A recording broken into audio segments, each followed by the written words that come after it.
I grew up falling asleep to the sound of my father breathing through the ground. Floor ceiling between our rooms at night, a rhythm so consistent and so right, that silence when it came was louder than any noise the world had yet began. Keep breathing. Some sounds are the architecture of a childhood. I did not know I heard it until it stopped. The first night after he was gone, I dropped into a sleep that had no floor to it, a silence where the breathing used to sit, and woke at 3 convinced something was wrong, before remembering that all along the wrong was permanent and what was right was the breathing I had taken every night. The breathing is pulling me under. I can hear the nighttime thunder. Every childhood night was built around that particular and unremarkable sound. Breathe for me through the ceiling. Breath, room, night, through. Breath, room, night, through. Breath, room, night, night, through. Breath, through. Breath, room, night, night, through. Through. Breath, room, night, through. Night, sleep here. Room, night, sleep no. Breath, room. My son sleeps in the room beside me now. I hear him breathing through the wall somehow. The same unremarkable and steady sound that held my childhood to the ground. Some nights I lie awake and listen long to what I know will one day also be gone, and feel the weight of being the breathing on the other side for someone who is leaving childhood by the inch beneath my roof. They say the dead release the air they move through us, but my father's breathing held my childhood together. I do not need the room beside me to be his. I only need to hear my son breathe through the wall at night. Through the wall at night. Trust the sound of breathing. Oh, I grew up falling asleep to the sound of my father breathing through the ground.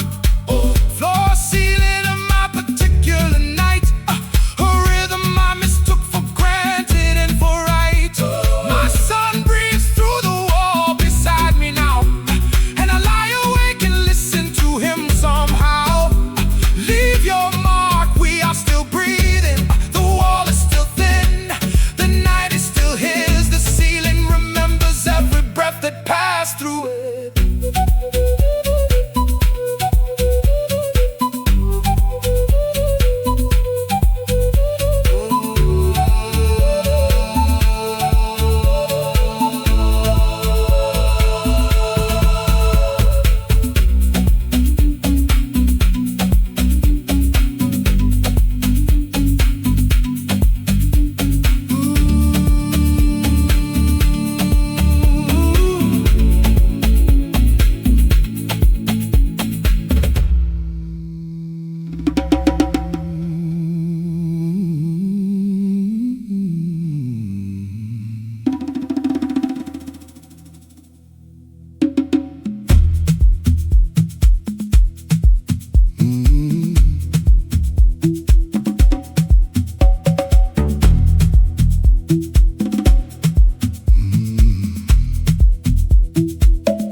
My grandmother cleaned the front window every Friday morning without fail. The very first task of the day before the bread, before the shopping and the making bed. She said a clean window is a courtesy, To the world outside, she said, you see, keep cleaning. Some windows are washed for the people passing by.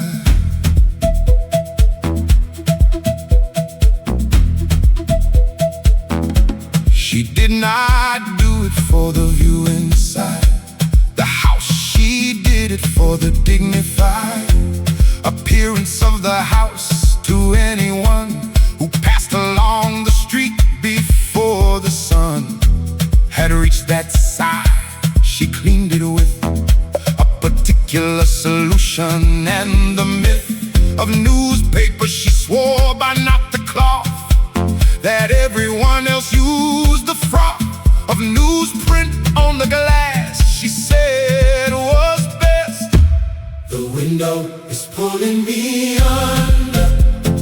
I can hear the Friday thunder. Every week a courtesy to the street. A clean glass between the house and everything it needs. Clean for me before the world wakes up.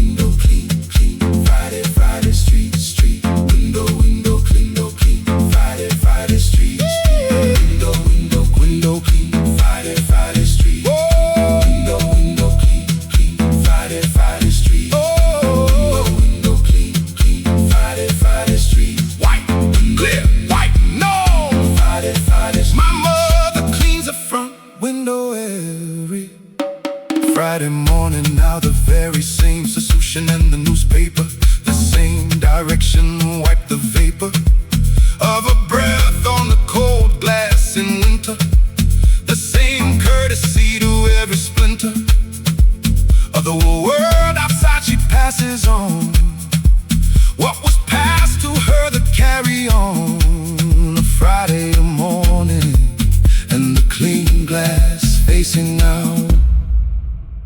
They say the dead release the rituals they kept for others, but my grandmother left a Friday in my mother's hands. I do not need the newspaper to still exist.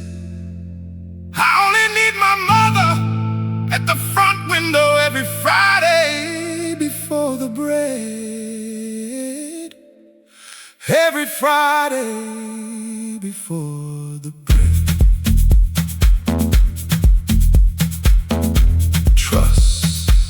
Courtesy to the street. My grandmother cleaned the front window every Friday morning without fail. The very first thing done before the world required anything of her. The glass admired by nobody who knew the work behind it. My mother does it now and does not mind it. Your mark, we are still cleaning. The Friday is still hers. The glass is still clear. The window remembers every week it was clean for the people passing.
asked about it, none received an answer that the others quite believed.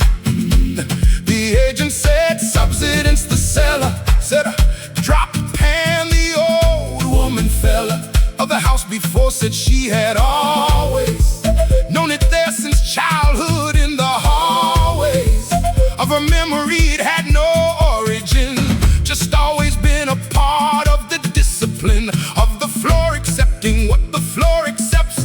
The scar is pulling me under. Oh, I can hear the kitchen floor thunder. 3 families and nobody could name the origin of the burn that always came with the house burned for me without explanation. Scar, scar, floor, burn, old scar, floor, burn, old scar, scar, scar, floor, floor, burn, burn, old scar, scar, floor, scar, floor, burn, burn, old scar, scar, scar, floor, burn, old scar, scar, scar,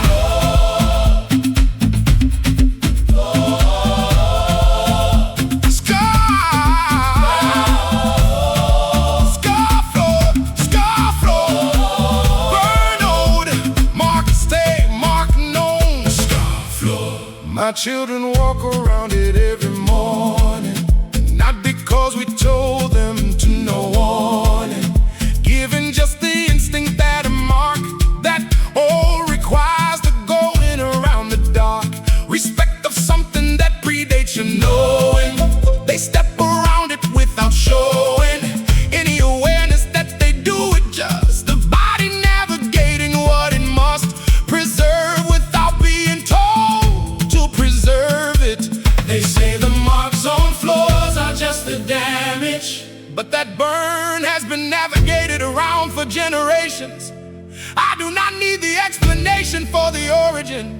I only need my children stepping around it every morning without knowing why. Without knowing why. Trust the unexplained mark. There is a scar burned into the kitchen floor. 6 inches from the leg of the back door. Older than every family that has stood above it in the kitchen in the wood. My children walk around it every day, not knowing why the feet go that particular way. Leave your mark, we are still going around it. The floor is still scarred, the burn is still low. The kitchen remembers every foot that navigated the unexplained.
Side where he always kept a note or coin or something small against the day.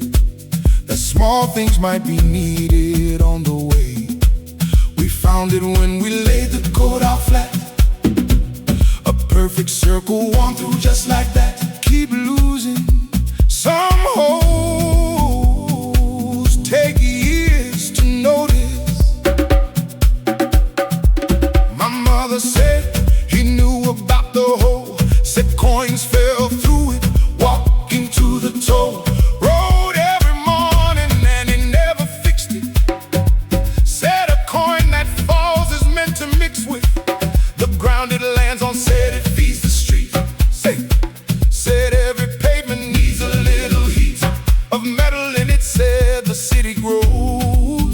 from what falls through the pockets.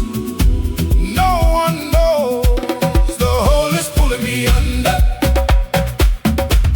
I can hear the pocket thunder. He fed the streets for 40 years of walks, through every season, every road that talks. Fall for me, to the left side. Whole coin fall ground, whole coin fall ground, whole coin fall ground, whole coin fall ground, whole coin fall ground, whole coin fall ground, whole coin.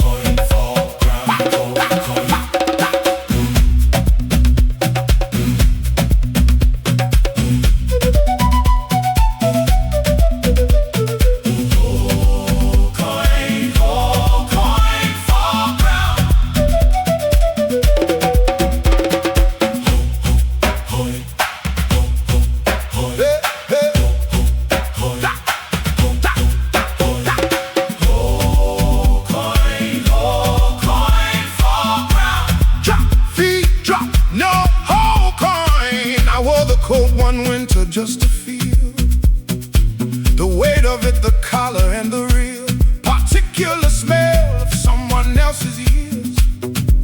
I put my hand inside and felt the shears of cold air through the hole against my palm. Something about the cold was like a song, a deliberate and faithful morning cold that fed the streets until the streets grew old. Dead release the things they want, but that coat kept its hold for 30 years. I do not need to mend it, do not need to fill it. I only need to put my hand inside and feel the cold. Feel the cold. Trust the there was a hole in the pocket of his coat, the left side where he always kept a note. Feet in every pavement, every street, with the small warm weight of something fleet. I wore it through the winter, felt the air coming through the hole like he was there. Leave your mark, we are still losing. The coat is still here. The hole is still cold.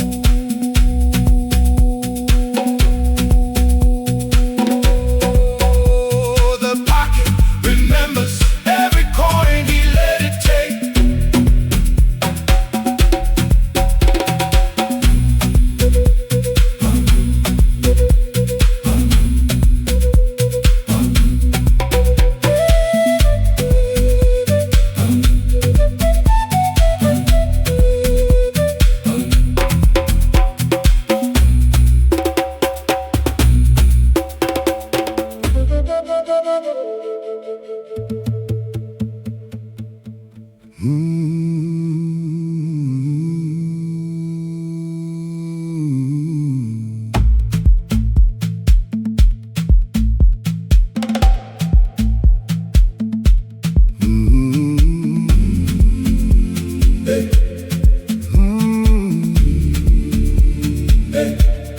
Light hall, burn weights.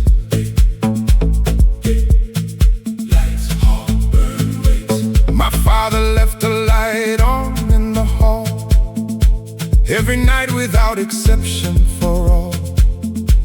The years we lived inside that house are small, bold burning through the dark against the fall of anyone returning late who might need to find the door without a light. Keep burning. Some lights are left for people not yet home. It was not a grand gesture, just a switch he flicked each night without the slightest hitch of ceremony on his way to bed. A practical and quiet thing he said. Nothing about it, just the hall stayed lit through every night for everyone who fit into his life and might come home. home in need, the door to open without having to read, a dark for where the keyhole was. The light is pulling me under. I can hear the hallway thunder. Every night, a bulb against the dark, for anyone still out, still finding their mark. Burn for me until they all come home. Light, hall, burn, wait. Light, hall, burn, wait. Light, hall, burn, wait. Light, hall, burn, wait. Light, hall, burn, wait. Light, hall, burn, wait. Light, hall, burn, wait. Light, hall, burn, wait. Up, light, hall, burn, wait. Up, switch, hold, switch, no light, hall. After he was gone, my mother kept it on. Every night the same small bulb, the drone. Habit of it stronger than the knowing that nobody was out there, nobody coming home late anymore. But still she left it burning, said the house felt wrong, bereft it of the light he always left. She said the dark of an unlit hall was a different kind of dark than any other darkness in the hall. They say the dead release the vigils that they kept, but my father left his light burning in my mother's hand. I do not need everyone to still be coming home. I only need the hall light on when the house goes to sleep. When the house goes to sleep, just a small bulb in the hall. My father left a light on in the hall. Every night without exception, for all who might come home and need the dark made less. A bulb against the night, his small caress. My mother leaves it on now every night, keeping his particular kind of light. Leave your mark, we are still leaving it on. The hall is still lit, the switch is still his. The bulb remembers every night it burned for someone coming home.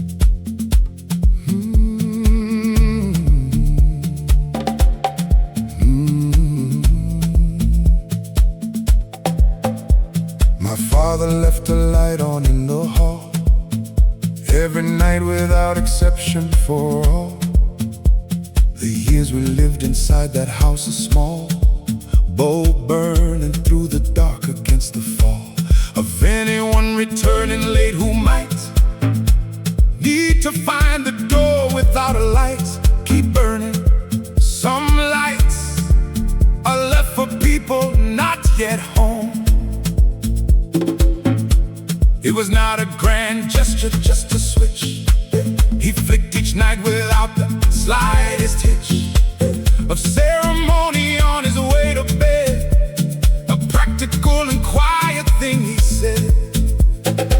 Nothing about it, just the hall stay lit through every night for everyone who fit into his life and might come home and need the door to open without having to read the dark for where the keyhole was.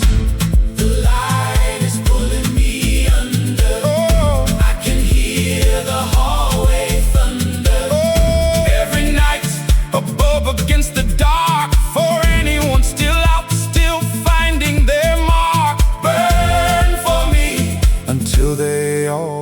come home. Light, harbor and wait.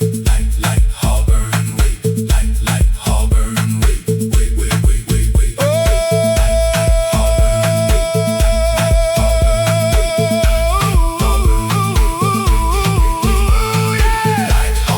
light, harbor and wait. Switch, hold, switch, no. Light, harbor and wait. Switch, hold, switch, no.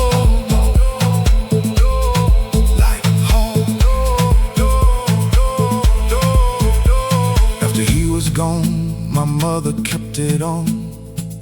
Every night the same small boulder drawn. Habit of it stronger than the knowing that nobody was out there. Nobody coming home late anymore, but still she left it burning. Said the house felt wrong, bereft it of the light he always left. She said the dark of an unlit hall was a different kind of dark.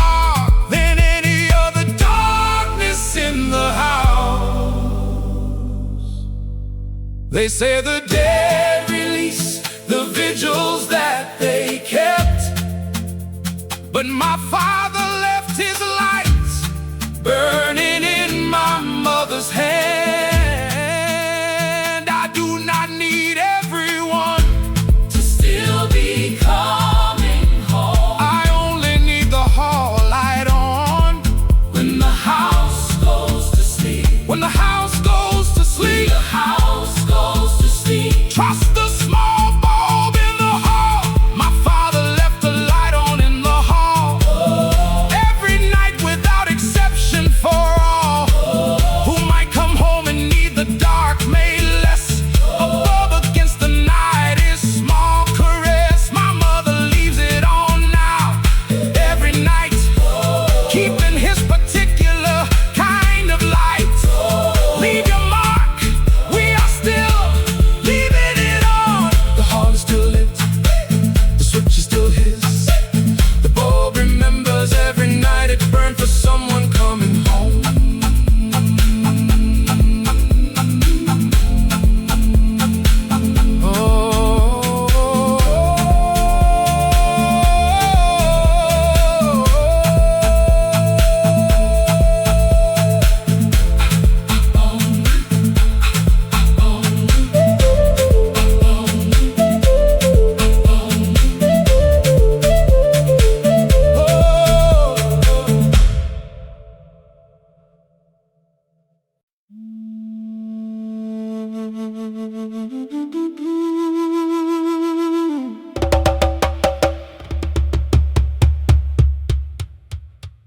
My father left a cup on the windowsill.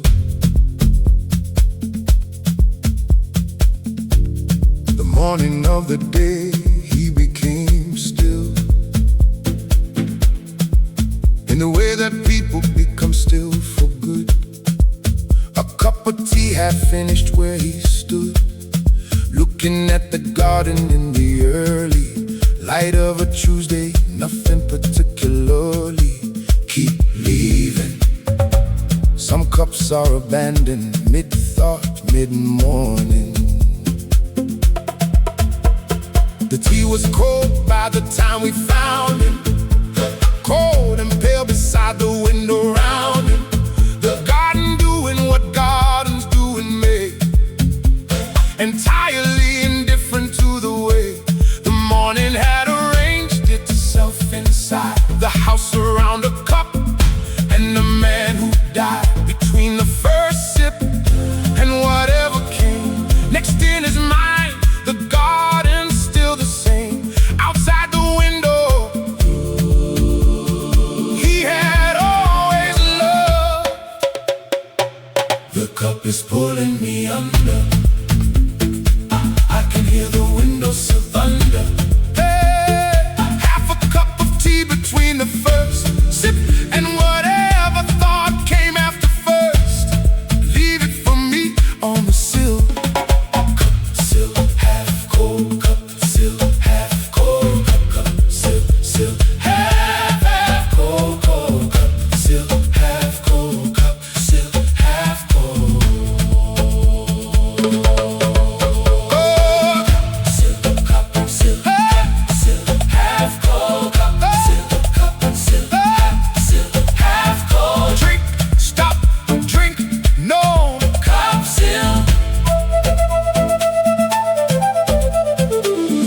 mother left it there until the evening.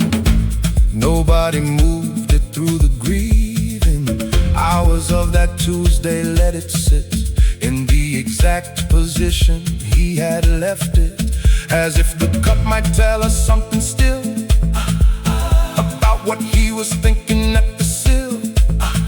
What the garden showed him in that last moment between the present and the past, that made him set the cup down where he did. They say the dead released the mornings they were standing in, but that cup held his Tuesday on the sill till evening. I do not need to know what he was looking at. I only need the garden Still doing what gardens do in May. What gardens do in May. Trust the half-drunk cup. My father left a cup on the windowsill. Oh, the morning of the day he became still. half a thought between the first sip and the last. The garden green and indifferent to the past. My mother left it there till evening fell, letting the cup keep whatever it could tell. Leave your mark. We are still looking at the garden. The sill is still his. The cup is still half full. The window remembers the last morning he stood there.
My father left a cup on the windowsill. The morning of the day he became still, in the way that people become still for good. A cup of tea half finished where he stood, looking at the garden in the early light of a Tuesday. Nothing particularly. Keep believing. Some cups are abandoned mid-thought, mid-morning. The tea was cold by the time we found him, cold and pale beside the window around him. The garden doing what gardens do in May, entirely indifferent to the way the morning had arranged itself inside the house around a cup and a man who died between the first sip and whatever came next in his mind. The garden's still the same. Outside the window he had always loved. The cup is pulling me under. I can hear the windowsill thunder. Half a cup of tea between the first sip and whatever thought came after first. Leave it for me on the sill. Cup, sill, Half cold, cup, sill, half cold, cup, sill, sill, half cold, cup, sill, half cold, cold. cup sill. Cup, sill, half cold. Drink, stop, drink, no. Cup, sill.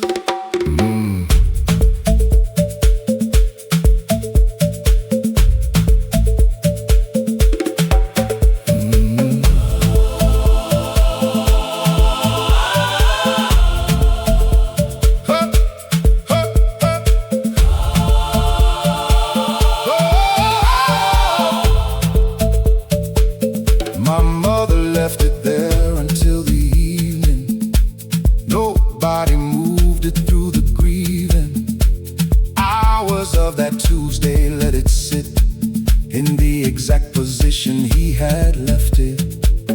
as if the cup might tell us something still about what he was thinking at the seal. What the garden showed him in that last moment between the present and the past that made him set the cup down where he did. They say the dead release the mornings they were standing in, but that cup held his Tuesday on the sill till evening. I do not need to know what he was looking at. I only need the garden still doing what gardens do in me. What gardens do in me. Trust the hat, drunk cup. Oh. My father left a cup on the windowsill. The morning of the day he became still. Half a thought between the first sip and the last. The garden green and indifferent to the past. My mother left it there till evening fell, letting the cup keep whatever it could tell. Leave your mark, we are still looking at the garden. The sill is still his. The cup is still half full. The cup is still half full. The window remembers the last morning he stood there.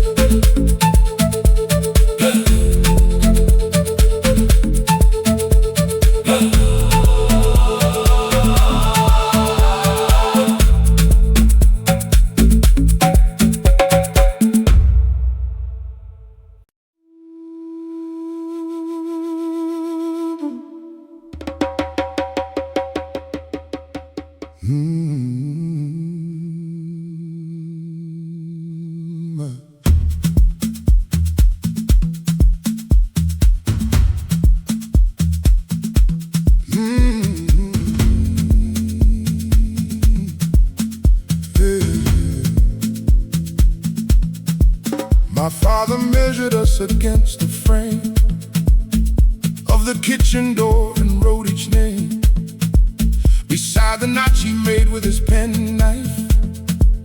Every birthday, every season of our life that seemed to call for measuring, he came with the knife and the particular same.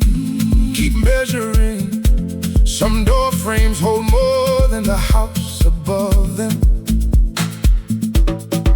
The notches climb the frame from 2 feet up to where we stopped growing, where the cup of childhood emptied out into the height of whoever we became. He marked it right there in the wood beside our names and dates, the evidence of years, the opening gates of every inch we grew without a plan. From the child pressed back against the grain of that particular door into the man. The door frame is pulling me under. I can hear the penknife thunder. Every birthday pressed against the wood. He measured what the years had understood. Stand for me against the frame. Stand for me against the frame. Frame notch, name grow. Frame notch, name grow. Frame notch, notch, notch, name grow, grow, grow. Oh, frame notch, name grow. Frame notch, name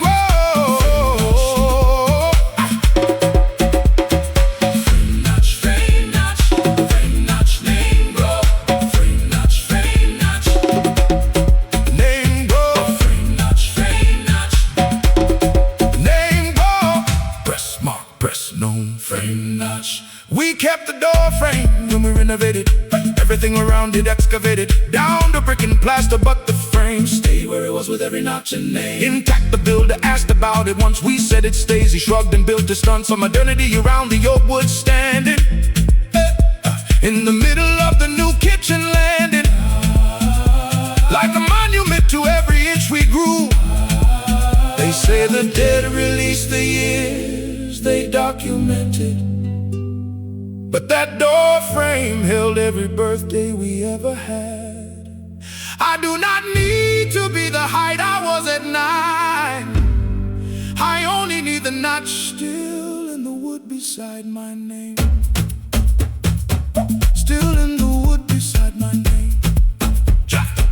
Trust the penknife mark. My father measured us against the frame of the kitchen door and wrote each name. Pressing all our birthdays into wood, recording every inch the way he could. The builder worked around it in the renovation. A door frame standing in the new kitchen like a station. Leave your mark, we are still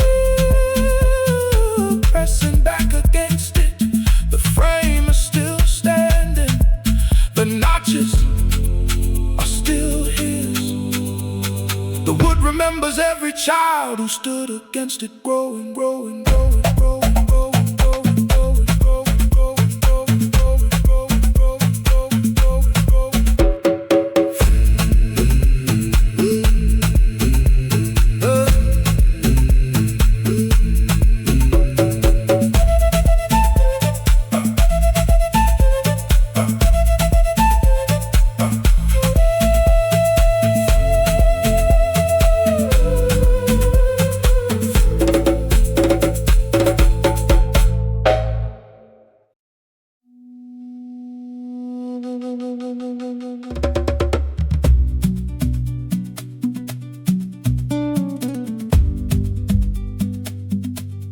Photo harbor once ski. Photo harbor once ski. Go stay, go known. Photo harbor. Photo harbor. My uncle kept a photograph above his desk of a place he visited, once a grotesque word for somewhere that it clearly meant something permanent despite the single wind. And came and never went again, the shore of somewhere he stood once and knew the core. Keep keeping. Some places only need to be visited once to last a lifetime. We asked him where it was, he named a town. None of us had heard of further down the coast than any of us had been. A harbor and a headland, and between them in the photograph a particular light that he said arrived there only at that height of afternoon in that specific season. He had been there once and without a reason, never went back, said once was enough. The photograph is pulling me under. I can hear the harbor thunder. One afternoon, a light between the headlands, a place he kept above his desk in the wetlands of memory returned for me to the harbor. Photo harbor once ski. Photo harbor once ski. Photo harbor. Harbor, harbor, once ski. Photo harbor. Photo harbor once ski. Photo harbor. Photo harbor, Once ski. photo harbor. Once ski. Go, stay. No, no, No, no. Photo harbor. no. Photo harbor. After he died, I found the town on a map. Drove there on a Tuesday, filled the gap of never having seen what kept him company. Above his desk for 30 years, the money of light between the headlands at that hour was exactly as the photograph, the power of it the same. I stood there in the same position that he must have stood and came to understand why once had been enough. They say the dead release the places that they love. But my uncle kept that harbor above his desk for 30 years. I do not need to understand why. He never went back. I only need to stand there once myself And feel it, stand there once and feel it. just a single Visit. my uncle kept a photograph above his desk of a place he visited once, the grotesque beauty of a harbor and a headland like that.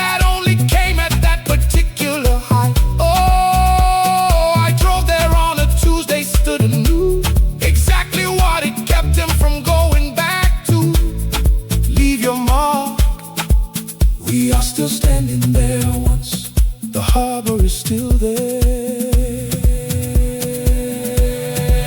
The light still Comes at that hour. The headland remembers every eye that found it worth keeping. Photo harbor, Photo harbor, once keep. Photo harbor. Once keep. Hey, hey, Oh, hey, oh, hey. oh.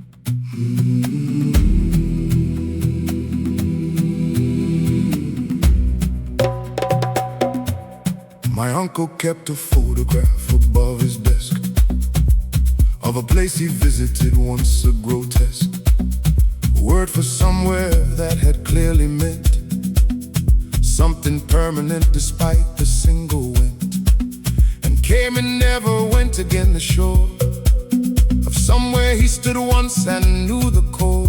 Keeping. Some places only need to be visited once to last a lifetime. We asked him where it was, he named a town. None of us had heard of further down the coast than any of us had been. A harbor and a headland, and between them in the photograph a particular light that he said arrived there only at that height of afternoon in that specific season. He had been there once and without reason never went back, said once was enough. The photograph is pulling me under. I can hear the harbor thunder. One afternoon, a light between the headlands, a place he kept above his desk in the wetlands of memory, returned for me to the harbor. Photo harbor, once keep. Photo harbor, once keep. Photo harbor, harbor, once keep. Photo harbor, once keep. photo harbor, once Keep. Photo harbor, photo harbor, once keep. Photo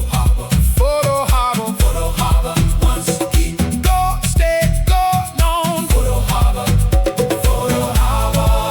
After he died, I found the town on a map. Drove there on a Tuesday, filled the gap of never having seen what kept him company above his desk for 30 years. The money of light between the headlands at that hour was exactly as the photograph. The power of it the same. I stood there in the same position that he must have stood and came to understand why once had been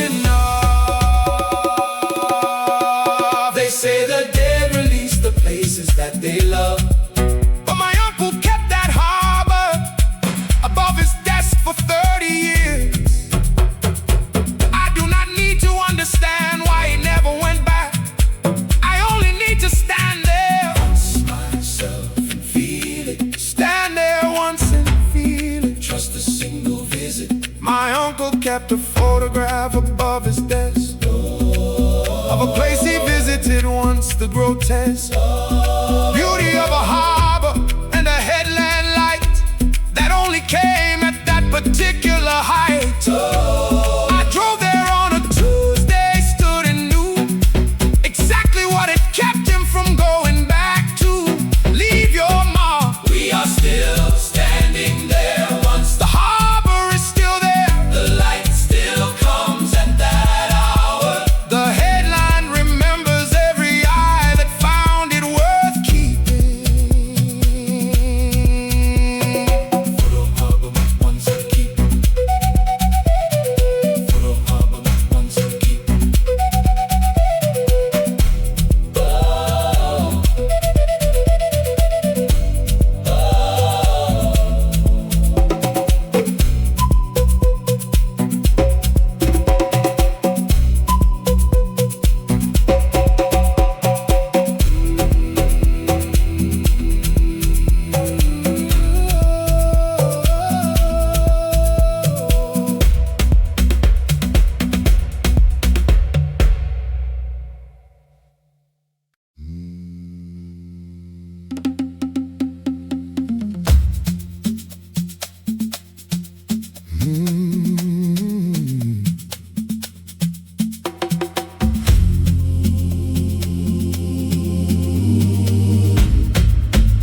stone church, church hand built. My great-grandfather built a church by hand, with 7 other men upon the land that nobody had thought to consecrate. Before they came and chose it for the weight of something they needed more than shelter, a place to put the grief in hell to keep building. Some men build churches because they have no other word. He was not a religious man exactly, more a man who needed somewhere fatly to bring the weight of living once a week. A room that was not home, a place to seek whatever sits between a man and sky, that ordinary rooms cannot supply. He laid the stones himself on Saturdays for 2 years, through the winters and the days of doubt that come with any structure built by hand. The church is pulling me under. I can hear the stone wall thunder. 2 years of Saturdays he laid the rock of something he could not name around the clock. Built for me what cannot be named. Stone church hand built, stone church hand built, stone church hand built, stone church hand built, stone church hand built, stone church, Stone church hand built. stone Church hand built. stone church hand built. Lay rise, lay known, stone church. The church still stands, the congregation gone, but the walls remain and every stone upon.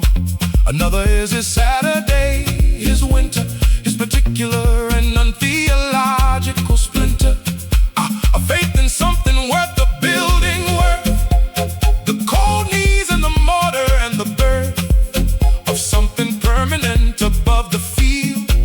My son went there last autumn, said it healed something in him standing in the roofless walls. They say the dead Release the things they built for God. but my great-grandfather built his church for the unnamed weight. I do not need the congregation to come back. I only need my son standing in the roofless walls in autumn. In the roofless walls in autumn. Trust the Saturday stone. My great-grandfather built a church by hand, with 7 other men upon the land, laying stone on stone for something more than shelter, something neither less nor more.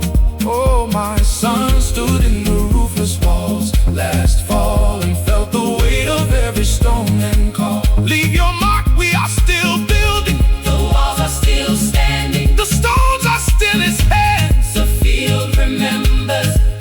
Every Saturday he came to lay another course.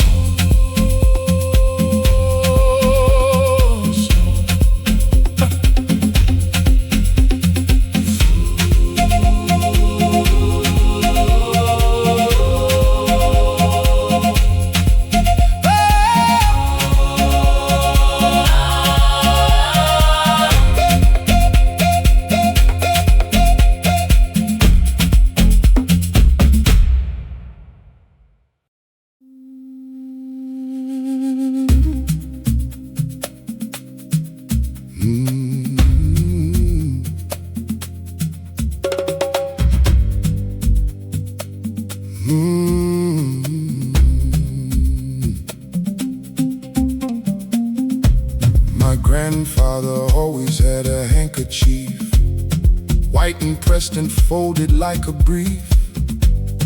Argument for order in the pocket of whatever he was wearing, like a locket of cleanliness. He pressed it to the corner of his eyes. Sometimes it's something in the order. Keep pressing.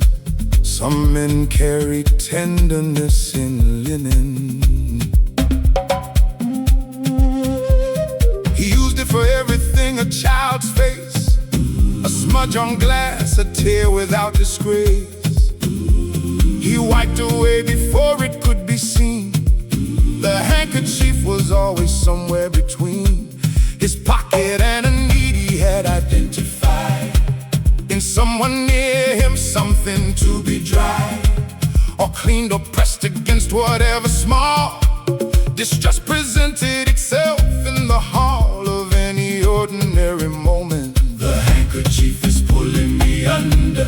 Oh, I can hear the linen thunder. always pressed, always white, always there For whatever needed tending in the air. press for me against whatever needs it.